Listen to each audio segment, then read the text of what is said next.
They're running to win the VP slot, but who's winning the Gram? Today on Trend Trackers, we are unveiling who the most popular US vice presidential candidate is. Stay tuned as we analyze Tim Walz and JD Vance's Instagram follower count. And election 2024 is ramping up. We are tracking the Instagram growth of presidential hopefuls Trump and Harris. Today, we are also going to see if Joe Rogan experienced any growth after scoring the interview of the year with Trump. We have the data after Tony Hinchliffe controversial Trump rally appearance, and we're going to check in to see if the LA Dodgers World Series win translated into a win on Instagram. And finally, the season 7 Love is Blind reunion brought fights and followers. Stay until the end to see which stars gained the most followers after the reunion. Welcome to Trend Trackers, where we focus on data-driven insights into social media trends and the impact of recent events. With an education in film, cinema studies, and producing, I'm Ashley, the storytelling strategist who understands the craft of compelling narratives that captivate audiences. With an education and background in international studies, marketing, and communications, I'm Erin, our social savant and gossip queen, who expertly identifies social trends, provides deep insight into whatever digital landscape we have. And finally, with a background in psychology, coaching, and hypnotherapy, I'm Brittany, the creator of Positive Hypnotherapy and our resident psychology practitioner. I offer profound insights into behavior and motivation. Welcome to Trend Trackers. Ladies, Yeah. As of the recording of this episode, it is November 1st, which means we are 4 days away from the presidential elections. Now, once we release this episode, it'll be 1 day, and some folks might actually listen to it after the fact. But I'm excited to share some really cool data that we have for today. I am too. Yeah, we're pretty excited too. Yeah. I can't believe the day is it's finally come. Yeah. It's here. I know. But let's see that data. All right. First, let's go ahead and start with Tim Walz and JD Vance. So we're going to start with our VP nominees. So to start, it's interesting because as I was looking at the data, I was actually very surprised for 2 reasons. Number one, I expected JD Vance to have a larger following. Now, I'm also not surprised after looking into it that he doesn't, because he very much skews towards men. And honestly, Instagram tends to be more of a female-driven platform. So that doesn't surprise me. But if we're looking at his trajectory over time, he didn't gain a lot of followers. I mean, he did, right? He definitely has more than me. He has more than us. But in the grand scheme of things, especially compared to Harris or Trump, he hasn't even passed 1 million followers. Yeah. I hope he has more than us. I mean, everybody has more than us, but that's not the point. So, and when we say us, it's personal Trend Trackers account. Like, yeah. I mean, yeah. So just really quickly, looking at this graph, Harris announced that Tim Walz was going to be her running mate on August 6th. Trump announced on July 15th that Vance was going to be his nominee. So if you look at this graph, you can see those 2 dates respectively for Walz and Vance. And then if you look at that October 24th date, you can see those numbers in bold. That's where we're going to see the jump from when they were announced as VP picks to actual data. So we're seeing that Walz grew 1,168,171 followers, whereas Vance only grew 357,197 followers. And then as of the recording of this episode, they both haven't gone up as much. Interestingly enough, Walz gained less than Vance, so Vance did jump up 50,000. But if we look at this next slide, we can actually see kind of that growth. Walz is far ahead of Vance, even if Vance gained more percentage-wise.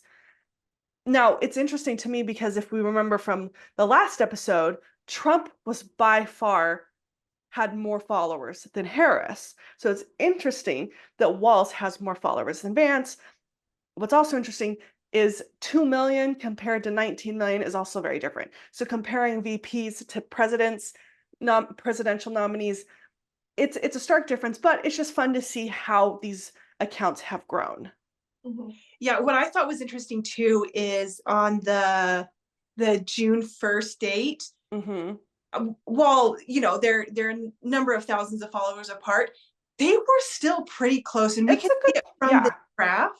And what's even more interesting is Vance was announced first, right? He was announced right. almost a full month before Walz was. Yeah. So it's fascinating to see the growth based on, kind of a starting point from June 1st. Then we see Vance announcement, then we see Walz's announcement, and then we see them kind of grow from there. But the data is clear. Walz has grown significantly compared to Vance.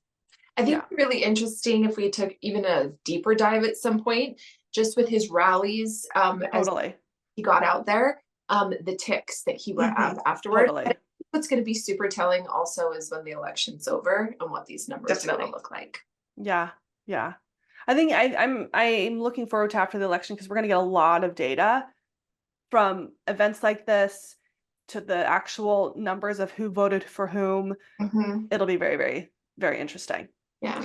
Well, and I want to say, I think, Erin, you bring up a good point is, and I'm speaking directly to the people that are watching. If you want to see us tracking the data trends after rallies, after significant political events, let us know, because we will pull that data and we will show you, okay, from this rally to this rally, we saw this. From this event to this event, we saw this. So if that's what the viewers are wanting, we will be happy to pull that data and report on it, because it could be fascinating. Yeah. Yeah. Even the conventions, Yeah. little to small. Yep.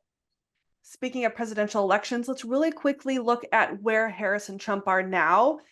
We added 2 more data points, so 2 more dates. And just looking at them really quickly on the graph here, we see that Harris gained close to 40,000 between the October 16th and October 24th, and then 138,000 between the 24th and the 31st. Trump gained 91,000 between the 16th and the 24th, and then gained 93,000 between the 24th and the 31st.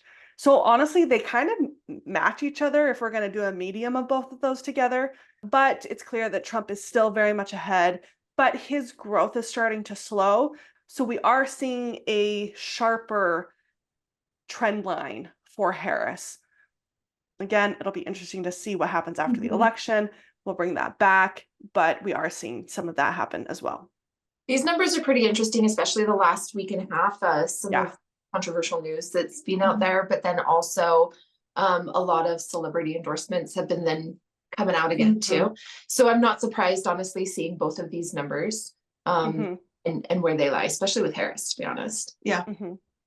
Yeah, and that's another thing, again, to our viewers, we've been chatting about post-election to diving into the numbers of followers that the celebrities have. And then when they endorse a particular candidate, is celebrity endorsements pivotal or influential in these really big elections like presidential elections? So we're planning on going into some of that data, specifically looking at celebrity endorsements. So again, if that's something you want to see, let us know and we'll make sure we get that out sooner rather than later. All right, let's head to some current events. So on the 25th, just a few days ago, Trump appeared on the Joe Rogan Experiment show.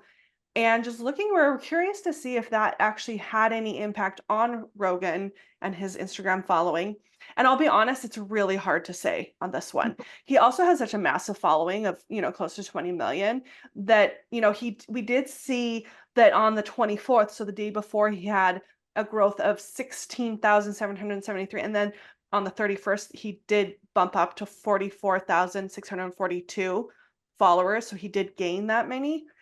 I don't know if we can attribute that to the actual Trump being on the show. We do know that the Trump interview was highly viewed by a massive amount of people, so it could. It's hard to say for sure, but we do see that jump in followers for Joe Rogan.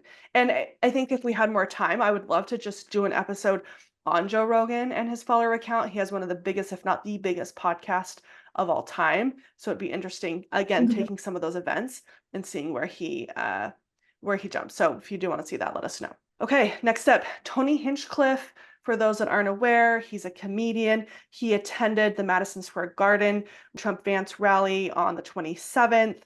And to me, it's very clear he gained followers because of this, which just points out who all the racists are. But on the 1st of October, he was at 725,000. The 24th of October, he jumped 10,000. And then by the 31st, he had jumped 54,000. So we know that there are at least 54,000 racists out there. And counting.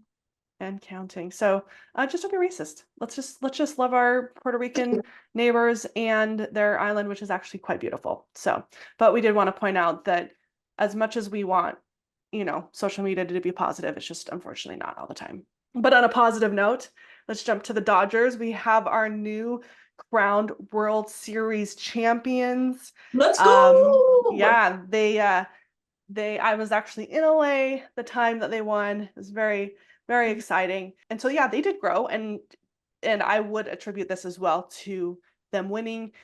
We can see these numbers. There was a jump in between the 24th to the 31st with 321,263 followers. So very excited for on them. The bar graph looks kind of little, but that's significant. It is significant. I mean, the last when time the World Series was 2020, but let me tell you, there's some great eye candy on there. I would want to take a deeper dive into some of the players, especially the ones that I see being highlighted on Instagram with this sexy music and montage. See how their following count is going. Yeah, I'd be very curious, especially after the Dodgers won. All right, and to finish us off, let's quickly review some of our Love is Blind data. We pulled a little bit more data now that we're post-reunion. Lovable Garrett, from the 16th of October until the 31st, so basically the day after the reunion, he gained 86,519 followers. The glow up. Yeah, with the glow up, that's right. Nick, in the same time frame, gained 44,317. Leo gained 24,187. And then Ramsey's gained 18,670. I'll be honest, I'm kind of surprised Ramsey's hasn't gained more. Fair enough. Why is I'm not sure. And maybe he's just not super active on social media. He's clearly of the generation that, social media has been a whole part of their lives. So for some reason, I thought that he would be get more of a presence, but it is, he can have whatever presence he wants, but there we can see the following. I thought Nick would have had more since he wanted to be the most famous Love is Blind contestant. That's true. You would think that Nick would have more. But and I'm surprised that he manifests a little harder.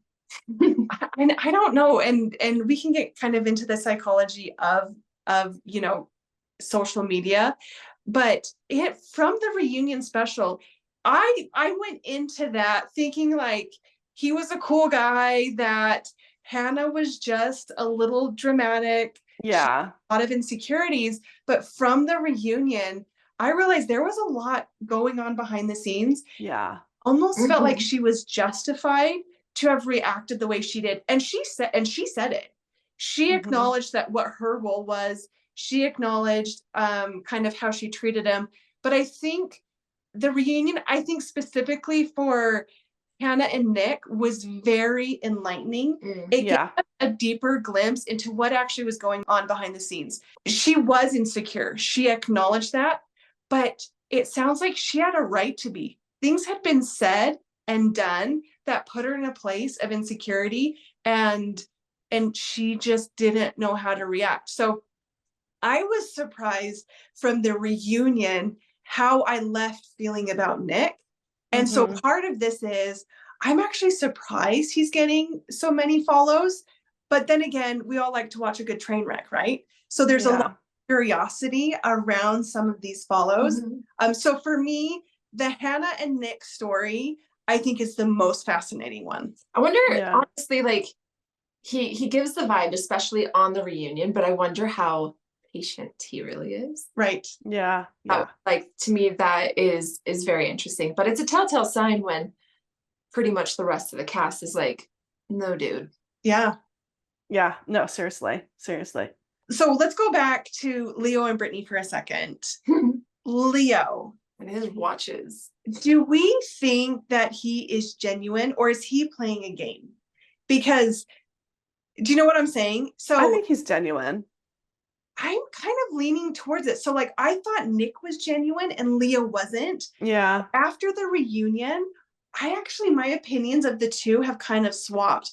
I think Nick is the one who just is not as genuine as we think he is. But Leo, although he's an interesting character, I think he's just been himself. He's an overanalyzer. And I think he when he told Brittany like it was unfair the way he kind of dragged her along while he was trying to make his decision, and it is because he overanalyzed it, right? He should have gone with it and trusted it. It was really good to see that they're still close friends, and I hope they can maintain that relationship. But I thought that was interesting, which is why I wanted to bring it back to Leo and Brittany for a second. I thought it was the other way. I thought Nick was genuine, that Hannah was just super insecure, but that Leo was being fake and was just doing it. And Brittany, essentially, she just wanted the attention too. I think that is like a notorious thought or mindset when somebody does like brag or bolster a little bit about, money. To a degree. So two things. One, did you notice when he walked out with Brittany, he went, yeah. So well funny. I was like, well played. But I did see a video, one of his mates posted a video, and I assume it was Leo's idea, but just making fun of him on Love is Blind, being like, oh gosh, what was I doing? Which to me shows that's good. vulnerability and genuineness of who. And he's just a good sport about it. Yeah. Well, and to be fair, it was brought up, his constant conversation about money. At the same time, how many hours of footage do they? That's a producer decision. Exactly. 100%. And really the only times he actually talked about money, they just took hundreds of hours, crammed it into like 1 hour, and picked the 10 minutes where he actually did talk about it. Because Brittany and Leo brought up a good point. Like they knew that they were not going to be going at all. Yeah, and so I think that, producers and whomever made the conscious decision also to be like, this is the way the storyline is going to go, because we're not sending them on the honeymoon. And Ashley, correct me if I'm wrong. I don't know if you know this, and you might too, Erin. I heard that there were actually 11 couples that made it to engagement, but they could only take 6. Yeah, they only ever for 6. So it's up to them if they want to go somewhere. I think that because people were so invested in Leo and Brittany, that's why they, they gave us a snippet, and then we got 2 pictures of them on their honeymoon, if you will, a diamond ring and a watch, and then just a fun photo. But I would be interested. I mean, it's always nice to know though, like who else made it through. Well, this goes into the conversation we had last week when I was asking you specifically, Ashley, about like what are the producers' motives in couples breaking up, couples staying together. But it has been made very clear that the producers actually want people to stay together. So the couples that have the higher likelihood of making it to at least wedding day and beyond, those are the ones they're going to follow. So I thought that was go on. Well, I will say this, yes, but they will also, and again, I don't know if this has happened, but if I was producing this, I would also choose couples that are entertaining. 100%. Okay. I still think that there's the desire for them to get together and be happy and all of that. Like, I still think that. Like, I don't think the situations are contrived, but if they're going to select, if they have to pare it down from 11 to 6, they're going to make some decisions and ask themselves, which ones will people want to watch more? I mean, they have to. We're in season 7. Season 8, Minneapolis, St. Paul, here we come. I'm sure everyone is on the air. So yeah. Okay, fascinating. All right, Taylor. Let's jump to Taylor here. By far has the highest follower count both on the 16th and 24th. Now on the 31st, she's close to 300,000, which she's darling. She is. I love her. She's so great. And like, she's just like, especially her and Garrett together, they're a great couple. They stand for some really, really good things. And they're both fashionable. I loved how in the reunion, everyone was like, oh, is it Taylor rubbing off on Garrett with this fashion sense? And she's like, no, it's all him. He's been wanting to express himself. He's been wanting to dive into fashion. I have a feeling that their following is just going to grow. Oh, They're yeah. going to be getting brand deals, I agree. specifically fashion stuff. It's going to happen. Like they're both very fashionable. So it'll be fun to see them and bring them back in. Yeah. I think the Taylor jokes are a bit much, but Sure. what you gonna do? And then I don't know, did you all notice when there was one moment they panned to Taylor's parents and her dad was sleeping? Well, it wasn't they panned. It was because I think AD was talking and the dad was like right behind, and so the camera just. Yeah, I did notice. It was That's so funny. cute. Oh, I mean, we only saw what, an hour plus? it would have been several hours of Yeah, for sure. Plus getting set up and yeah. So I can imagine why he'd be tired. All right, Hannah, our girl Hannah. Mhm. She gained a total of 45,000 just since the 16th, a little over 45. What was Taylor at? Taylor was at Last week, who had more, Brittany or Hannah? Hannah did. Okay, so she's always okay. Yeah. I just want to throw a plug out for Hannah. I really respect her for her honesty and vulnerability from the live reunion special, taking responsibility for kind of her and everything. I just wanted to throw that out there. I really respect who she is and what she did. And so I am specifically grateful for Hannah that people see what a good example she is and they're choosing to follow her. At first, I didn't think she was going to get into it with him because she wasn't even deflecting. She was just taking responsibility, but then also at the same time with taking responsibility, just saying, but this is who I am. And it's a take or leave attitude, which is fine. I did think it was interesting though with Hannah, and forgive me, but her best friend in the pod, when they were chatting with each other, someone's mom whispered in her ear and she's like, she made you wait a whole year for that. Oh yeah. I saw that. Dang, so much drama. Yeah. But, I thought that was really interesting. But she took responsibility, and ultimately that's what the rest of the cast was asking Nick to do. Yeah. And he wouldn't. He denied it the whole time. Which again, let's give it like a couple weeks and then we should come back and see follower accounts and see if there's anything that changes with that. Yeah. All right, last but not least, Brittany, happy to see her back. She and Leo are super close. Apparently they talk every day, which I'm very happy for. I was very surprised by that. And Brittany did clarify that it was like when she was kind of feeling awkward and uncomfortable, it wasn't because of Leo, but because of the situation. I'm curious if that's genuine or not, or if she just needed to say something.